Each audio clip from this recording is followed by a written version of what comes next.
I invite him to address the General Assembly.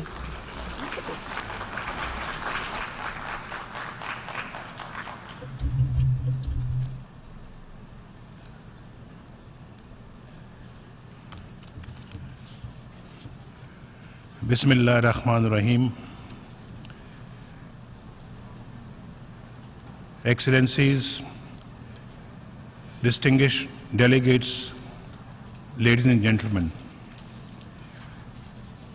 we congratulate Mr. Peter Thompson on his election as President of the 71st session of the General Assembly. We agree that implementation of the Sustainable Development Agenda should be the focus of this session. We also pay tribute to Mr. Liketoff for his capable stewardship of the 70th session. Mr. President, today, 3 decades after the end of the Cold War, our multipolar world is more free and vibrant, yet still chaotic and turbulent, more interdependent, but more unequal, more prosperous, yet still afflicted with poverty. We see spectacular progress, but also unprecedented human suffering. The world is at a historic inflection point. The international order established after the Second World War is passing away, but a new order has yet to emerge. Competition between the major powers is becoming more confrontational. This can pose serious threats to peace across Asia. A new Cold War threatens to engulf Europe. The momentum there towards greater union has already reversed. Barricades and walls are going up, especially against the tide of misery flowing out of a turbulent Middle East. In many countries, intolerance has revived the ghost of xenophobia and Islamophobia. Turmoil is intensifying in the Middle East. International efforts to defeat Daesh are therefore urgent. For this, it is essential to reconcile the divergent objectives and priorities of regional and external powers. Peace cannot be built when injustice prevails. The long festering tragedy of Palestine demands determined action by the international community. Mr. President, after decades of strong growth, the world economy has reached a plateau. Despite this adverse international economic environment, my government has in the last three years moved the country towards robust growth. We have fully integrated the 2030 Development Agenda into our own economic and social strategy. This rests on our conviction that people are the true wealth of our nation and that it is human development which will determine our future destiny. Mr. President, our priority goal of economic development requires internal peace and stability. My country has been the principal victim of terrorism, including that supported, sponsored and financed from abroad. We will not allow externally sponsored terrorism and threats of destabilization to cause turbulence in Pakistan. Tens of thousands of our citizens and thousands of our security personnel have been killed or injured in terrorist attacks.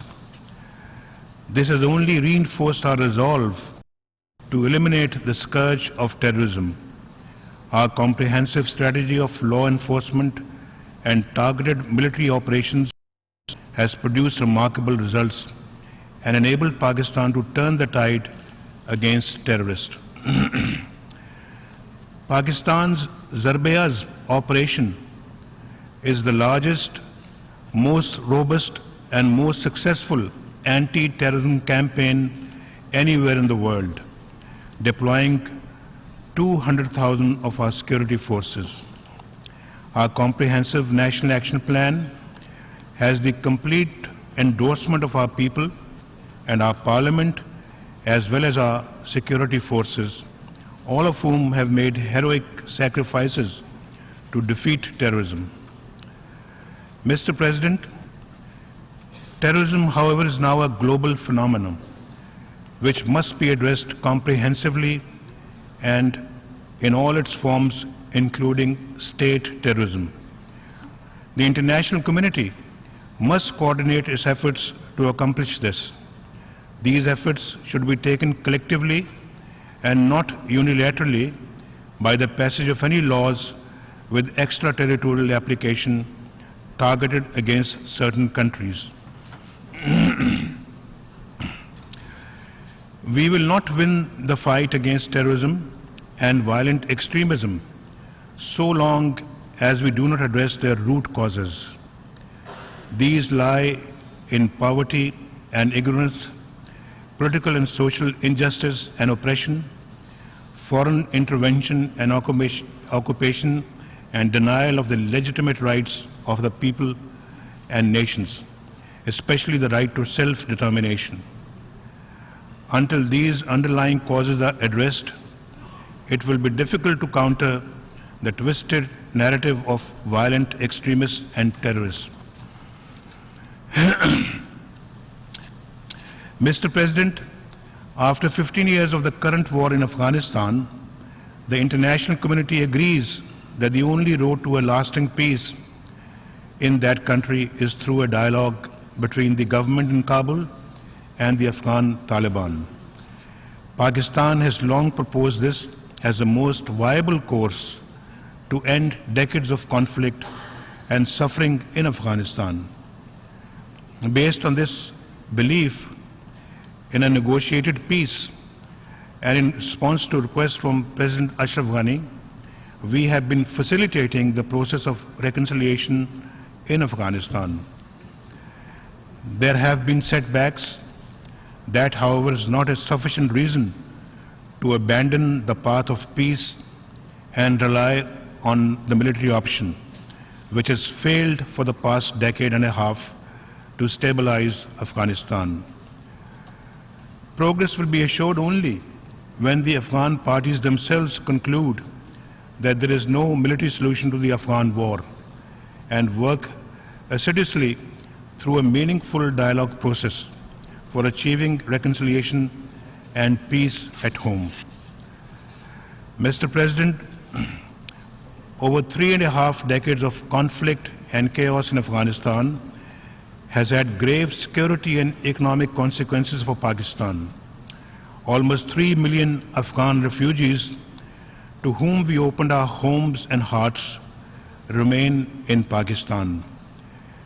We hope to see them return to Afghanistan voluntarily and with dignity.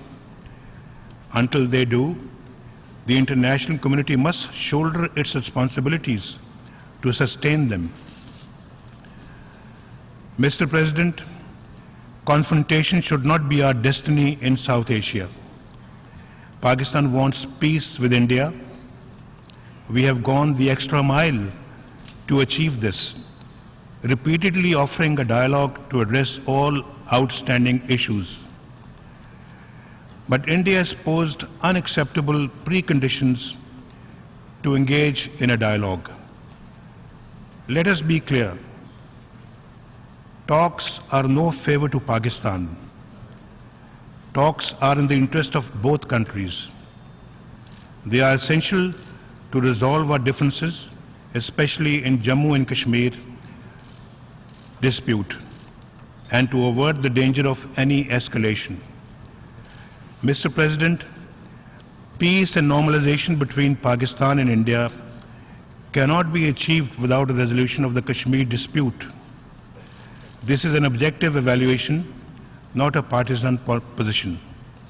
Our predictions have now been confirmed by events. A new generation of Kashmiris has risen spontaneously against India's illegal occupation, demanding freedom from occupation. Burhan Wani, the young leader murdered by Indian forces, has emerged as a symbol of the latest Kashmiri Intifada, a popular and peaceful freedom movement led by Kashmiris, young and old, men and women, armed only with an undying faith in the legitimacy of their cause and a hunger for freedom in their hearts. Mr. President, this indigenous uprising of the Kashmiris have been met as usual with brutal repression by India's occupation force of over 500,000 soldiers. Over 100 Kashmiris have been killed, hundreds, including children and infants, blinded by shotgun pellets, and over 6,000 unarmed civilians injured over the past 2 months. These Indian brutalities are well documented. I would like to inform the General Assembly that Pakistan will share with the Secretary General a dossier containing detailed information and evidence of the gross and systematic violations of human rights committed by Indian forces in occupied Jammu and Kashmir. These brutalities will not suppress the spirit of the Kashmiris. It will only intensify their anger and fortify their determination to see India end its occupation of Kashmir. From Srinagar to Sopur, the men, women, and children come out each day, defying curfew to demand freedom. Mr. President, Pakistan fully supports the demand of the Kashmiri people for self-determination as promised to them by several Security Council resolutions. Their struggle is a legitimate one for liberation from alien occupation. International law and declarations of the United Nations on self-determination give the Kashmiri people the right to struggle for their freedom. Every year, the General Assembly unanimously adopts the resolution which reaffirms the right of all peoples to self-determination and calls on the states concerned to immediately end their occupation and all acts of repression. Mr. President, on behalf of the Kashmiri people, on behalf of the mothers, wives, sisters, and fathers of the innocent Kashmiri children, women and men who have been killed, blinded, and injured, on behalf of the Pakistani nation, I demand an independent inquiry into the extrajudicial killings and a UN fact-finding mission to investigate brutalities perpetrated by the Indian occupying forces so that those guilty of these atrocities are punished. We demand the immediate release of all Kashmiri political prisoners, an end to the curfew, freedom for the Kashmiris to demonstrate peacefully, urgent medical help for the injured, and abrogation of India's draconian laws. Mr. President, the Security Council has called for the exercise of the right to self-determination by the people of Jammu and Kashmir through a free and fair plebiscite held under United Nations auspices. The people of Kashmir have waited 70 years for implementation of this promise. The Security Council must honor its commitments by implementing its own decisions. This General Assembly must demand that India deliver on the commitments its leaders solemnly made on many occasions. To this end, steps should be taken by the United Nations to demilitarize Jammu and Kashmir and undertake consultations with India, Pakistan, and the true representatives of the Kashmiri people to implement the resolutions of the Security Council. In this context, we welcome the offer of the good offices by Secretary General Ban Ki-moon. We will also open consultations with members of the Security Council to explore the modalities for implementation of the Security Council resolutions on Kashmir. Mr. President, the international community ignores the danger of rising tensions in South Asia at its own peril. For its part, Pakistan is committed to the establishment of strategic stability in the region. It neither wants nor is it engaged in an arms race with India. But we cannot ignore our neighbors' unprecedented arms buildup and will take whatever measures are necessary to maintain credible deterrence. We have consistently urged the conclusion of bilateral arms control and disarmament measures between Pakistan and India to prevent conflict and avoid wasteful military expenditure. We are open to discussing all measures of restraint and responsibility with India in any forum or format and without any conditions. We are ready for talks to agree on a bilateral nuclear test ban treaty.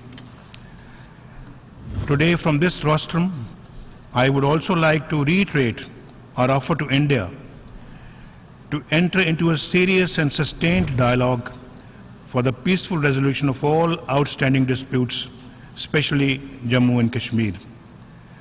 Mr. President, as a responsible nuclear weapon state, Pakistan will continue to cooperate with all international efforts that seek to promote fair and equitable solutions to disarmament and non-proliferation challenges.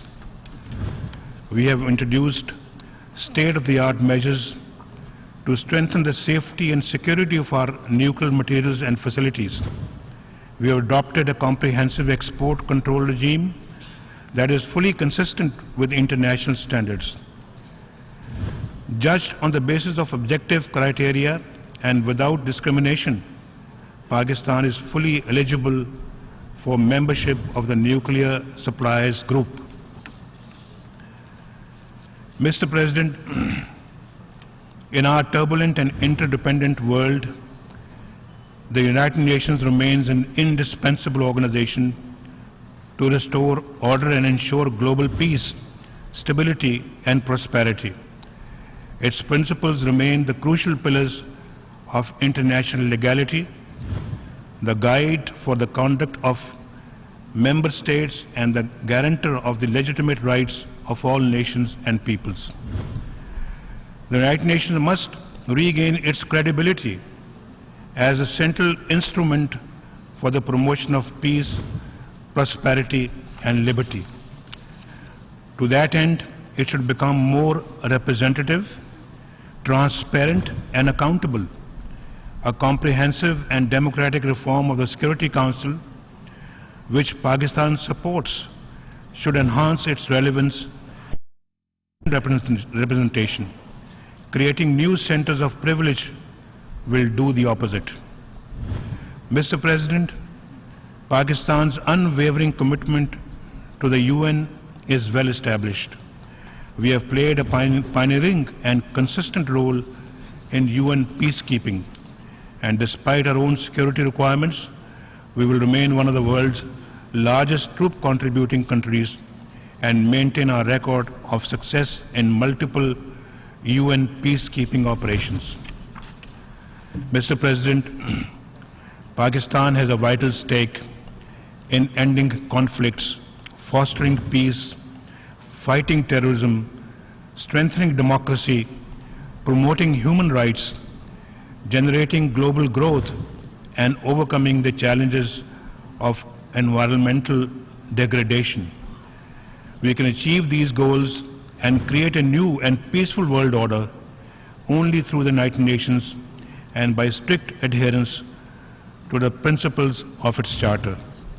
I thank you, Mr. President. On behalf of the General Assembly, I wish to thank the Prime Minister of the Islamic Republic of Pakistan for the statement, and I request protocol to escort His Excellency.